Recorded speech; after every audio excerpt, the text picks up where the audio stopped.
Une tablette Android abordable, durcie, étanche, prête à naviguer, promettant des performances assez intéressantes avec différentes options. Alors si en plus on note qu'on a la possibilité d'avoir une recharge sans fil, on va être content, ça va permettre de garder les bouchons étanches dans le cockpit, une autonomie qui semble très correcte, la finition n'a pas l'air mal. Si on avance un petit peu dans les performances, on nous souligne bien qu'on a une étanchéité IP68, donc ça c'est plutôt favorable à l'utilisation en mer. Un noyau qui est un processeur 10 cœurs, ça c'est plutôt pas mal. Un OS qui semble assez récent. On note encore le dispositif de chargement sans fil. On va voir un peu de quoi il s'agit en prenant en main vraiment l'appareil. Au dos de l'écran, on trouve une poignée que j'ai montée qui tient par les angles, par un élastique. C'est assez basique mais ça tient bien. Voilà, enlevé pour voir un peu les périphériques qu'on trouve au dos. Voilà. Qu'est-ce qu'on trouve? Alors, à la partie supérieure, les moyens de communication sans contact. À la partie inférieure, le symbole de la charge. Et à la partie supérieure encore, un flash et un appareil photo caméra. Rien sur le dessus. Rien sur le côté latéral qui est ici. En dessous, on trouve la prise casque qui est cachée par un bouchon étanche. La prise USB qui est aussi cachée par un bouchon étanche qui est du coup un petit peu dur à extraire. C'est un petit peu C. Voilà, je vais remettre le bouchon et le re-extraire. C'est un petit peu délicat. On voit qu'il y a un joint sur la partie supérieure. Ça semble très bien étanche tout ça. Le haut-parleur sur le côté. Un cache pour la carte SIM ou la mémoire. Et un lecteur d'empreintes. Voilà pour le premier contact. Alors je l'ai oublié qu'en partie basse, nous avons le bouton qui va servir à la sortie de veille et des boutons qui vont permettre de régler le volume sonore. Voilà.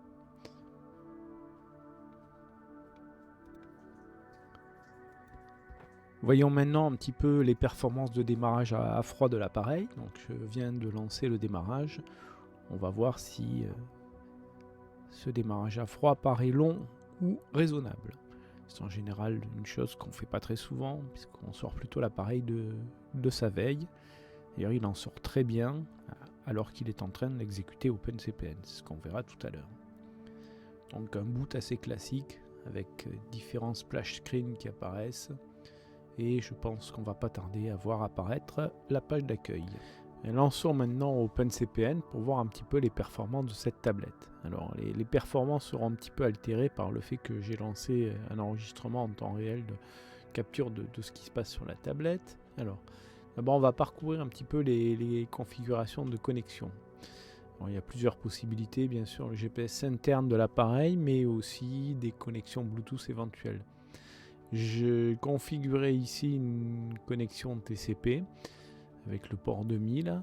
Alors l'intérêt d'avoir configuré une connexion TCP, ça va être de pouvoir récupérer toutes les trames NMEA du bateau, notamment les trames issues de l'AIS et du GPS, mais aussi les trames issues d'une passerelle qui permet de récupérer les informations du bus CITOC à bord, donc tous mes instruments.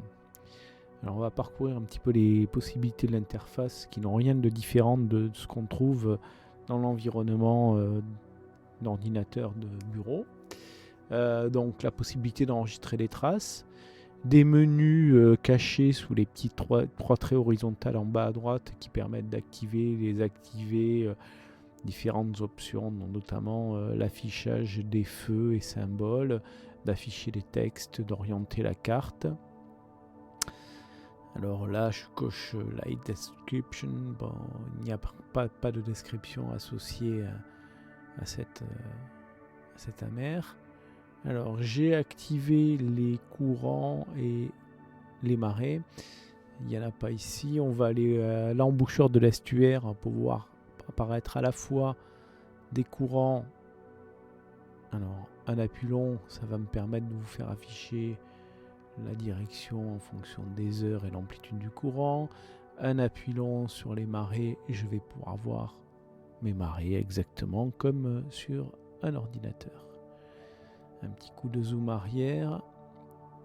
Voilà. Alors là du coup on va enlever les surcharges liées aux points sur lesquels on va trouver des courants et des marées. Sinon ce ne sera pas très agréable. On va aller se balader. Et on va aller se balader du côté de la pointe d'Angleterre, des îles Scilly.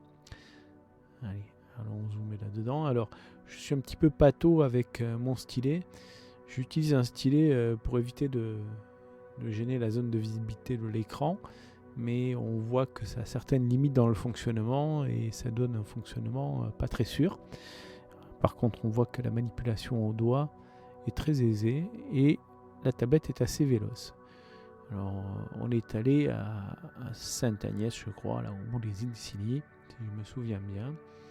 Voilà, je joue encore avec l'activation et désactivation des feux et signaux.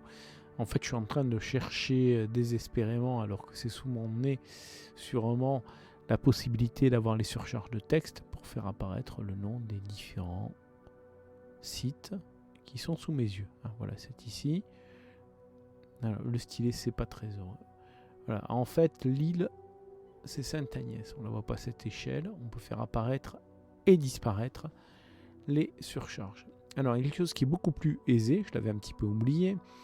Dans un environnement tel que l'environnement Android, on va pouvoir avoir sous les 3 petits points qui sont en haut à droite, ce qui est habituel sous les environnements Android, des menus qui vont être un petit peu spécialisés Android, à la façon de ce qu'on a sur tous les interfaces Android, qui sont beaucoup plus aisés à utiliser que l'interface du bas et droite que je vous ai montré tout à l'heure. Alors je vous montre une magnifique option qui est la possibilité de se positionner immédiatement sur une vue satellite Google. Alors ceci est rendu possible par le fait que j'ai activé une connexion TCP/IP et que, outre la passerelle NMEA, sur mon réseau, il y a aussi un point d'accès Internet qui est fourni par mon téléphone. Il y a un relais réseau local GSM et connexion Internet via le téléphone. Alors je suis revenu instantanément à ma base de départ. Je voulais montrer que j'ai un petit peu chargé l'environnement et ma tablette en lui faisant aussi travailler pas que sur des cartes vectorielles mais sur des cartes raster. Donc là je viens de basculer sur une carte raster de l'estuaire. Là je reviens de passer sur du vectoriel et je voulais vous montrer un petit peu comment ça fonctionne au niveau. Alors à ce niveau de détail, c'est cette carte qui est intéressante, là voilà.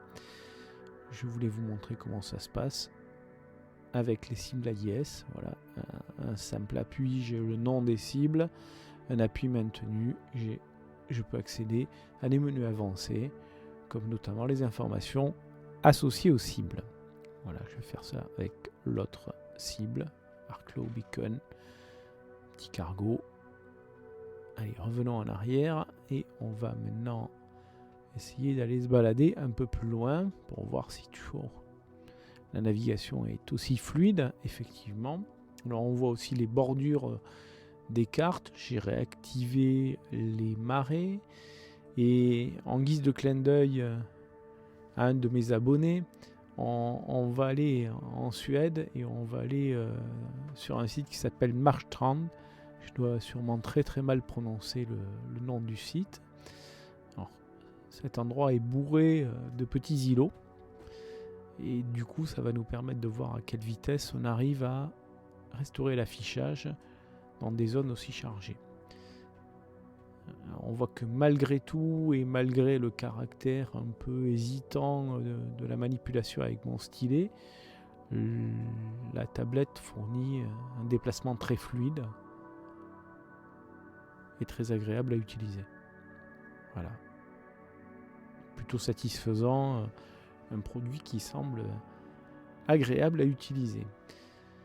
Alors, je reviens à ma base et je voulais vous montrer que, exactement comme sur l'ordinateur, on va pouvoir faire afficher un ou plusieurs dashboards. J'ai configuré un dashboard avec des éléments de navigation et un deuxième avec des éléments liés au vent et aux grandeurs de température et de profondeur d'eau. Ça, on peut configurer ça comme on veut, les déplacer à souhait. C'est très agréable pour faire afficher tous les reports d'instrumentation de bord si besoin est. Alors on peut les faire disparaître et apparaître comme sur l'ordinateur. Encore une fois, beaucoup de vélocité. Alors la question qui fâche, ça va être qu'est-ce que ça donne tout ça en extérieur. Alors je vais commencer par monter la luminosité au maximum et je vais vous retrouver dehors.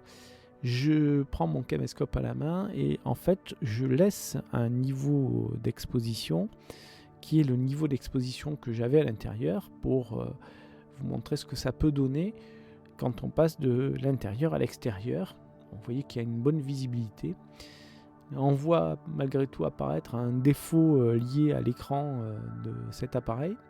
Le défaut très net, c'est que cet écran est très brillant. D'ailleurs, la tablette n'est pas fournie avec un film qui permettrait de protéger l'écran. Ceci dit, il est très solide. Et que du coup, on a les reflets du caméscope. Vous les voyez très bien dessus. Et qu'en fonction de la direction dans laquelle on regarde, on a plus ou moins de luminosité réfléchie, ce qui rend la tablette plus ou moins agréable à regarder. Malgré tout, dans des conditions normales, comme je vous les présente sous la capote, on voit qu'on arrive à avoir une utilisation très agréable. Donc pour moi le test est passé et cet appareil est très sympathique à utiliser et pour un investissement modique, on a un appareil durci que l'on peut utiliser dans toutes les conditions de mer, y compris à l'extérieur du bateau.